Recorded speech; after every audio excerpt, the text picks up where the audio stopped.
ఘట్టమనేని జయకృష్ణ, రాష్ట్ర తడాని నటిస్తున్నటువంటి శ్రీనివాస మంగాపురం జూలై 30 తారీఖున ప్రపంచవ్యాప్తంగా రిలీజ్ అవుతున్న సంగతి మీకు అందరికీ తెలిసిందే. ఇప్పటికి ఇది 2 సార్లు పోస్ట్పోన్ అయింది. ఏ కారణం వల్ల పోస్ట్పోన్ అయింది అని మనం పక్కన పెడితే, ఒక విధంగా ఈ పోస్ట్పోన్ అవటం కూడా మంచిగా జరిగింది. ఎందుకంటే జూలై 30 తారీఖు వైజయంతి మూవీస్కి కలిసి వచ్చినటువంటి తేదీ. అలాగే ప్రిన్స్ మహేష్ బాబు రాజకుమారుడు సినిమా కూడా 1999 సంవత్సరంలో జూలై 30 తారీఖునే రిలీజ్ కావటం జరిగింది. అద్భుత విజయం సాధించింది. మరి ఈ సినిమా కూడా జూలై 30 తారీఖున రిలీజ్ అయ్యి అదే సెంటిమెంట్ని రిపీట్ చేస్తుంది అనటంలో ఎటువంటి సందేహం కూడా లేదు. అజయ్ భూపతి ఈ సినిమాకి దర్శకుడు. ముఖ్యంగా కథనం సినిమాకి ఎంత ఇంపార్టెంటో లొకేషన్స్ కూడా అంత కీలక పాత్ర వహిస్తాయి. ఈరోజు మన స్క్రీన్ మీద కొన్ని లొకేషన్స్ చూస్తే కొత్త అనుభూతికి లోనవుతాం. మానసికంగా కూడా ఒక మంచి హాయిని అనుభూతిని కూడా పొందుతాం. అలాంటి అనుభూతుల్ని ఈ సినిమాలో మనకి క్రియేట్ చేయబోతున్నారు.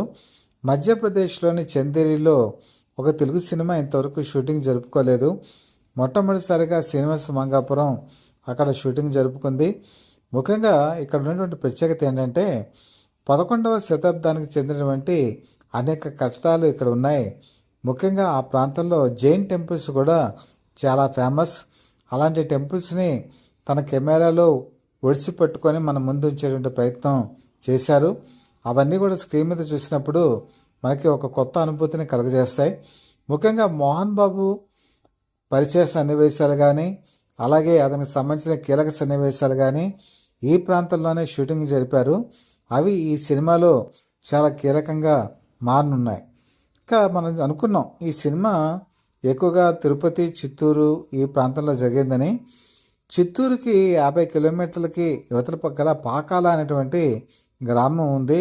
అక్కడ దగ్గరలోనే పులిగొండ అనేటువంటి ఒక 1000 అడుగులైనటువంటి ఒక పర్వతాలు 2 ఉన్నాయి. ఇవి చూడటానికి 2 దూరం నుంచి కనుక చూస్తే పార్వతీ పరమేశ్వర్లా కనిపిస్తాయి. దాదాపు 1000 అడుగుల ఎత్తుంటుంది. కింద ఒకప్పుడు ఏంటంటే గుహలు ఉండేవి. ఆ గుహలో పుళ్ళు సంచరించేవి కాబట్టి వీటికి పులిగొండ అనేటువంటి పేరు వచ్చింది.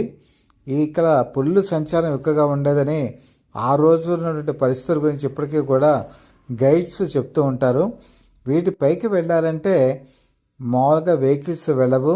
కేవలం ఏంటంటే మెట్ల ద్వారా 100 మెట్లు ఎక్కి ఆ పైనటువంటి దారి గుండా మనం పైకి వెళ్ళాల్సిందే. ఇది వృద్ధులు కానీ, అనారోగ్యంతో ఉన్నవారు కానీ పైకి ఎక్కలేరు. ఆరోగ్యంగా, యంగ్గా, కొంచెం డైనమిజంతో ఉన్నవాళ్ళు మాత్రమే ఎక్కగలరు. అలాగే గుహల ద్వారా మాత్రం వెళ్ళేవాళ్ళు మాత్రం కొంత దూరం వెళ్ళిన తర్వాత చీకటి కనపడుతుంది. అక్కడ టార్చ్ లైట్స్ ఉపయోగించుకొని మాత్రమే వెళ్ళాల్సి ఉంటుంది. ఇది ఎక్కడం కూడా ఒక సాహసోపేతమైన చర్యగానే అక్కడ ఉన్నటువంటి లోకల్ పీపుల్ భావిస్తారు.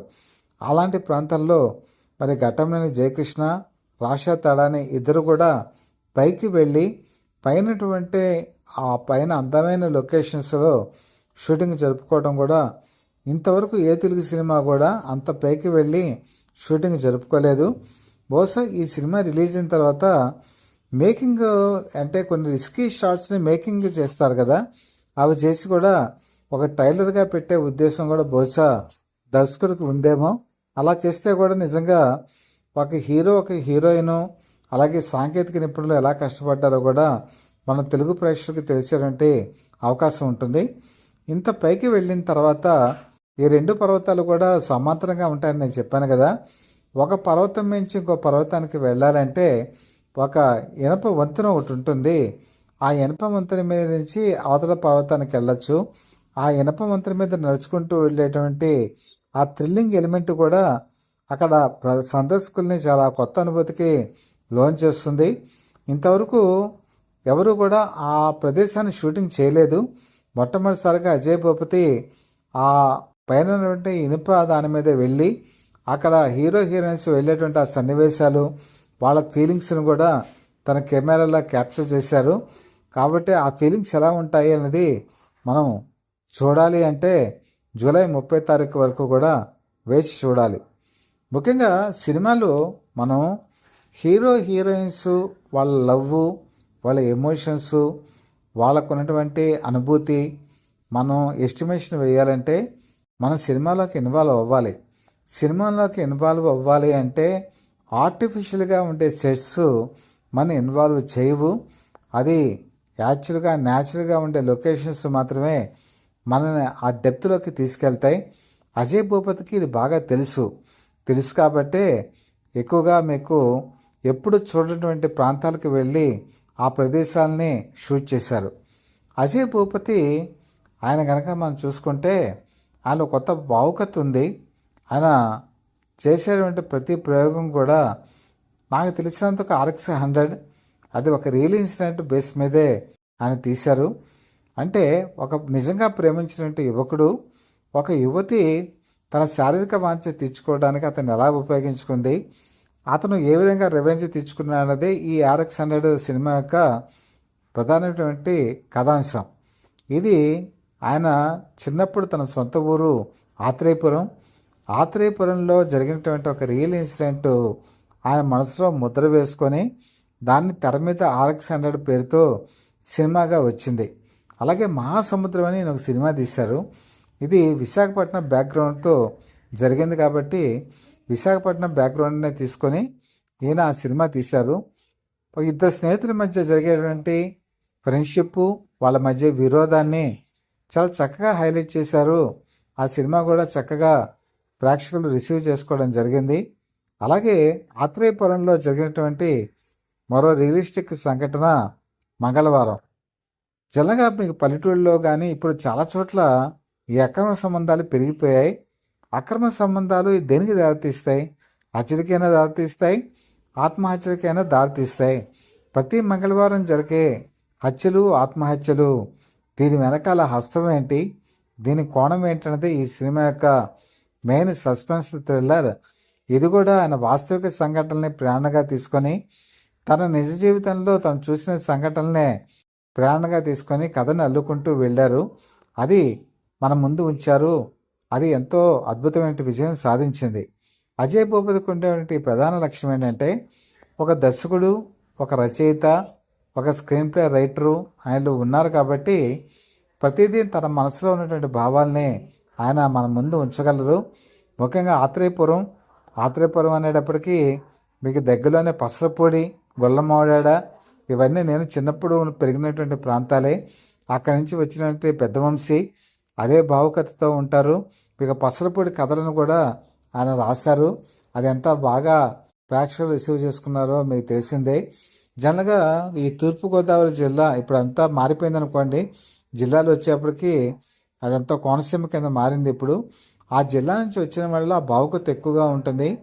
అజయ్ భూపతికి కూడా ఆ భావావేశం, ఆ ప్రగాఢమైనటువంటి ఆ డెప్త్లోకి వెళ్ళటం కూడా అలవాటు కాబట్టి ఇవన్నీ కూడా ఈ సినిమాలో చూపించారు. ముఖ్యంగా అజయ్ భూపతి తన సినిమా ఎంట్రీ రమేష్ వర్మ అనేటువంటి ఒక డైరెక్టర్ దగ్గర అసిస్టెంట్ డైరెక్టర్గా తన కెరీర్ని ప్రారంభించారు. అలాగే రామ్ గోపాల్ వర్మ దగ్గర అసిస్టెంట్ డైరెక్టర్గా పనిచేశారు, అసోసియేట్ డైరెక్టర్గా పనిచేశారు. కిలింగి వీరప్పన్ అనేటువంటి సినిమాలో ఈయన తన ప్రతిభని నిరూపించుకున్నారు.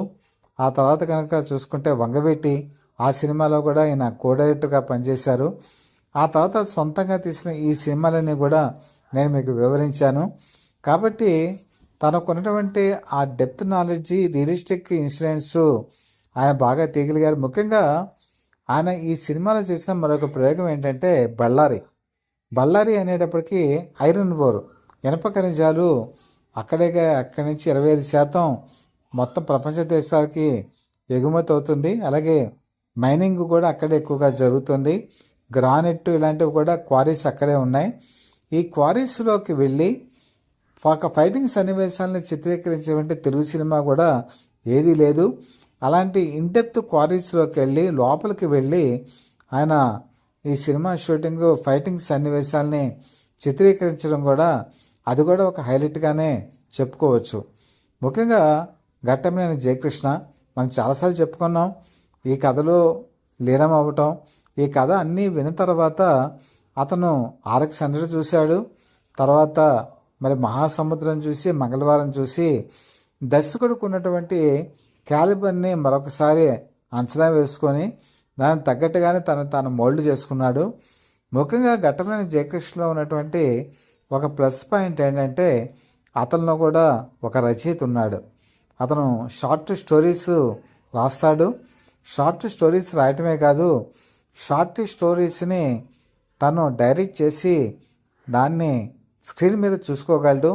తను పాండిచ్చేరిలో ఉన్నప్పుడు అదే పని చేశాడు. న్యూయార్క్లో ఉన్నప్పుడు కూడా అదే పనిని విజయవంతంగా చేసి తన భావాన్ని స్క్రీన్ మీద ఎలాగ వచ్చాయి, ఏ విధంగా దాన్ని పండించగలిగాడో వాటికి 10 సార్లు చెక్ చేసుకున్నటువంటి వ్యక్తి. కాబట్టి అతనిలో ఒక రైటర్ ఉన్నాడు, ఒక ఎడిటర్ ఉన్నాడు, అలాగే ఒక డైరెక్టర్ ఉన్నాడు, అలాగే ఒక స్క్రీన్ ప్లే ప్రజెంటేషన్ చేసే ఒక స్క్రీన్ ప్లే రైటర్ కూడా ఉన్నాడు. కాబట్టి ఇవన్నీ కూడా అతనిలో ఉండబట్టి వాళ్ళిద్దరు మైండ్ లెంత్ కలిసింది, అలాగే వాళ్ళ ఆలోచన విధానం కలిసింది. దర్శకుడు ఏం చూపించదలుచుకున్నాడో స్క్రీన్ మీద ముందుగానే హీరో ఎస్టిమేషన్ వేయటం వల్ల టైం వేస్ట్ కాకుండా సరిపోయింది. అలాగే ఒకళ్ళ మనసు ఒకళ్ళు అర్థం చేసుకున్నారు. ఎప్పుడైతే అర్థం చేసుకున్నారో దాన్ని తెర మీద పండించడంలో సక్సెస్ అయ్యారు. ఈ ఇద్దరు సక్సెస్కి తోడుగా రాషా తడాని ఆజాద్ అనేటువంటి హిందీ సినిమాలో ఆవిడ అంతకుముందే ఒక సినిమాలో నటించి ఎక్స్పీరియన్స్ ఉంది. ముఖ్యంగా ఆవిడకున్న ప్లస్ పాయింట్ ఏంటంటే ఆవిడ హిందుస్థానీ సంగీతంలో మంచి ఎక్స్పర్టు, పాటలు చాలా చక్కగా పాడతారు. ఒక మోడర్న్గా కనిపించేటువంటి అమ్మాయిలో మరో సనాతన ధర్మం చోటు చేసుకుంది. అలాగే ఎట్ ద సేమ్ టైం ఆవిడ మంచి డ్యాన్సర్ కూడా. కథక్ డ్యాన్స్, బెల్లీ డ్యాన్సు ఈ రెండింటిని మిక్స్ చేసి అద్భుతంగా స్టెప్పులు వేయగలరు. ఇవి కాకుండా మోడర్న్గా ఉండేటువంటి మార్షల్ ఆర్ట్స్లో కూడా ఈవిడ ప్రవేశం పొందారు. అలాగే ఈవిడ చేసే ఫైట్స్ కూడా అందరినీ ఆకట్టుకునే రీతిలో ఉంటాయి. ఎందుకంటే ముంబైలో ఈవిడికి సంబంధించినటువంటి కొన్ని షార్ట్స్ అక్కడ ఉన్నటువంటి డైరెక్టర్స్ తీసి అచ్చరు పొందారు. ఆవిడ చేసే ఫైట్స్ కనుక చూస్తే నిజంగా చాలా గొప్ప తరహాగా ఉంటాయని భావించారు. కాబట్టి హిందీలో కూడా ఈవిడ్ని పోలీస్ ఆఫీసర్గా పెట్టి కొన్ని సినిమాలు తీద్దామనే ప్లానింగ్ కూడా అక్కడ డైరెక్టర్స్ ఉన్నారు. కాబట్టి ఈవిడ అన్ని రకాలుగా తర్ఫీదు పొందే వచ్చారు. ముఖ్యంగా ఈ రోజుల్లో కనుక చూసుకుంటే లోకల్గా ఉండేటువంటి కథే మరి గ్లోబల్గా ఉండాలి. మనం గతంలో చెప్పుకున్నాం. తిరుపతికి చెందిన అమ్మాయిగా ఆమె మోల్డ్ అయిపోయారు. ముంబైలో పుట్టి ముంబైలో పెరిగి అక్కడ కల్చర్కి అలవాటు పడిన ఆవిడ ఇక్కడికి వచ్చి ఈవిడ పరిశీలించారు. ఇక్కడ మహిళలు ఎలా ఉంటారు, వాళ్ళ ప్రవర్తన ఎలా ఉంటుంది, వాళ్ళ చూపు ఎలా ఉంటుంది, వాళ్ళ సైగలు ఎలా ఉంటాయి, వాళ్ళ భావవేశం ఎలా ఉంటుంది, ఇవన్నీ కూడా ఒక 10 రోజుల పాటు ఆవిడ అబ్జర్వ్ చేసి దానికి తగ్గట్టుగా తను మోల్డ్ చేసుకొని ఈ సినిమాలో ఆవిడ అభినయం చేయటం జరిగింది. ముఖ్యంగా ఇలాంటి అభినయం చేయటం, ఇలా పరిశీలన చేయటం మన తెలుగు సినీ రంగంలో అంతకుముందు తమిళనాడులో కమలాసన్ చేసేవారు. అదే పని ఇప్పుడు ఈవిడ కూడా చేశారు. అలాగే జయకృష్ణ తన మార్షల్ ఆర్ట్స్ని పూర్తి స్థాయిలో చూపించి తెలుగు తెర మీద అంతకుముందు మనకు భానుచంద్ర ఆ మార్షల్ ఆర్ట్స్ మన స్క్రీన్ మీద చూపించారు. అలాగే సుమన్ కూడా తొలినాడులో మంచి మార్షల్ ఆర్ట్స్ని బాగా ఎలివేట్ చేశారు.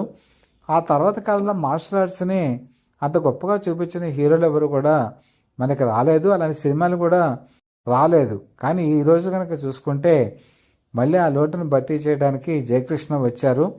మార్షల్ ఆర్ట్స్ని కొత్త తరహాలో స్క్రీన్ మీద ప్రజెంట్ చేసి మరి అజయ్ భూపతి అతనిలోని టాలెంట్ని మరొకసారి నిరూపించాడు. అలాగే ఇంకొక ముఖ్యమైన విషయం ఏంటంటే సీనియర్ నటుడు నరేష్ స్వతంత్ర బాబు అనేటువంటి క్యారెక్టరు వాల్ పోస్టర్స్ మనం చూస్తే చాలా ఆశ్చర్యం కలుగుతుంది. ఓ పక్కన మందు గ్లాస్ పుచ్చుకొని మరొక టేప్ రికార్డర్ చేతితో పట్టుకున్నటువంటి వాల్ పోస్టరు ప్రజల్ని బాగా కిక్కిస్తోంది. అంటే ఇతను మద్యం తాగుతూ ఒక టేప్ రికార్డర్లో సాంగ్ వింటే ఎంజాయ్ చేస్తున్నట్టుగా ఆ ఫోజ్ ఉంది. జనగా ఏ సీనియర్ నటుడైనా ఇలాంటి క్యారెక్టర్స్ చేయాలంటే వాటికి 2 సార్లు ఆలోచిస్తారు. కానీ నటనలో ఏ క్యారెక్టర్ అయినా సరే అద్భుతంగా పండించగలడు నరేష్. అది నిరూపించడానికే అన్నట్టే ఈ స్వతంత్ర బాబు క్యారెక్టర్ కూడా అద్భుతంగా ఉంటుంది అని చెప్పి మనకు అర్థమవుతోంది. ఓ పక్కన మోహన్ బాబు విలక్షణమైనటువంటి వ్యక్తిత్వం, విలనిజం సినిమాని ఒక హైలైట్కి తీసుకెళ్తే, మరో పక్కన జయకృష్ణ హీరోయిజం ఎవరెస్ట్ శిఖరాన్ని అంటితే, మరో పక్కన హీరోయిన్గా రాశా తడాని కొత్త అందాన్ని మన తెలుగు స్క్రీన్ మీద విరజిమ్మితే, మరో పక్కన సీనియర్ నటుడు మరి నరేష్ హాస్యానికి వన్నీ తీసుకొస్తే, మరి సినిమా 4 దిక్కుల నుంచి కూడా అద్భుతమైన రీతిలో ఉంటుంది అంటంలో సందేహం ఏముంది. కాబట్టి ఈ సినిమా కొత్త పుంతలు తొక్కుతోంది.